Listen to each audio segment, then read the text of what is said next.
Hey everyone, it's Brendan the Paleo Dude back with another video. Today we'll be taking a look at my custom Troodon Pectiondon figure.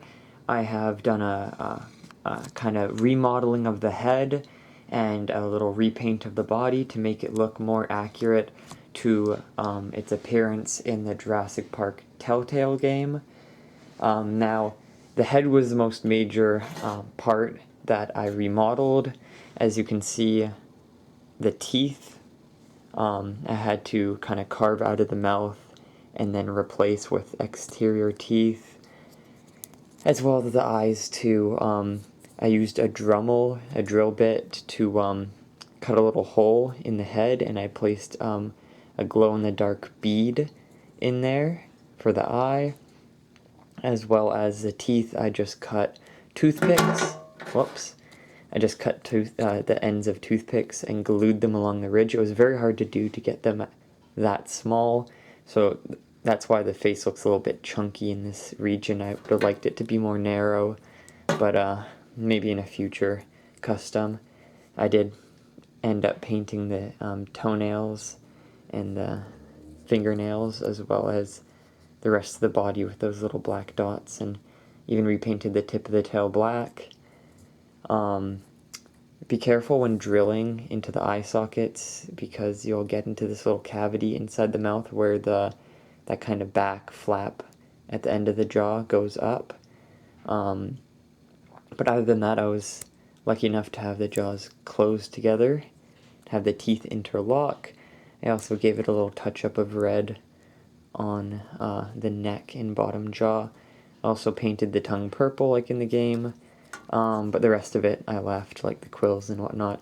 Forgot to add some at the end of the tail, but that's kind of minor.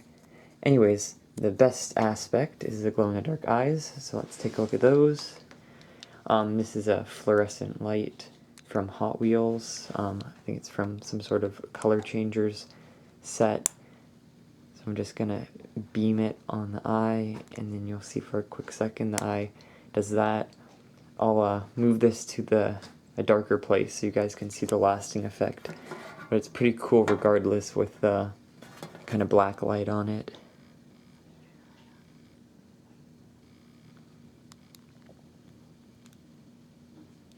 So you can see it's kind of green. I was hoping to have it a little bit more white, but it's glow in the dark, so of course it's going to have that kind of green hue to it. And usually they do have this little white pupil, but I did not add that just for the sake of simplicity and making that glow-in-the-dark aspect work. I tried some different paints on the eye, but it didn't work as well. So let's move to a darker location. Just gonna go inside of this box, and then I hope this works.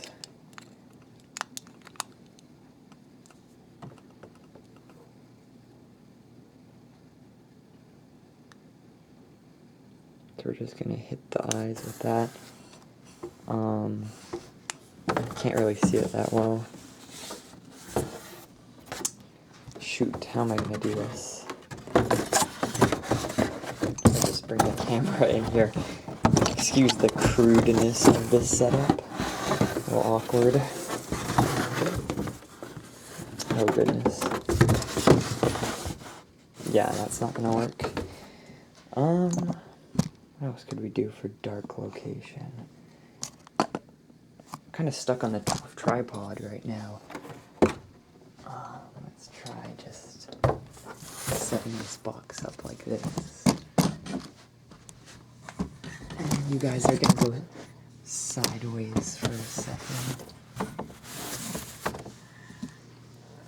Okay.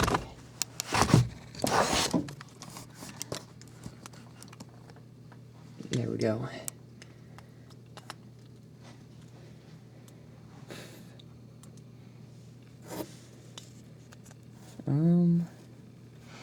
Close enough.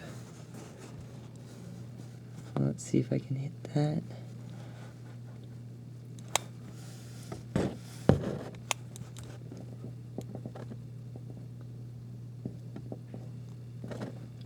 See? You can see it for like a split second before it goes away. There we go. So the eyes do glow in the dark. It just has to be like pitch darkness for it to work that well. But besides that, it's pretty cool. Especially for photography. I will be doing some photography with this figure in the near future, which you can see on my Instagram.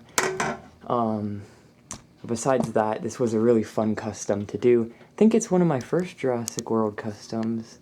Haven't really done any repaints or remodeling of figures, so hopefully there will be more to come.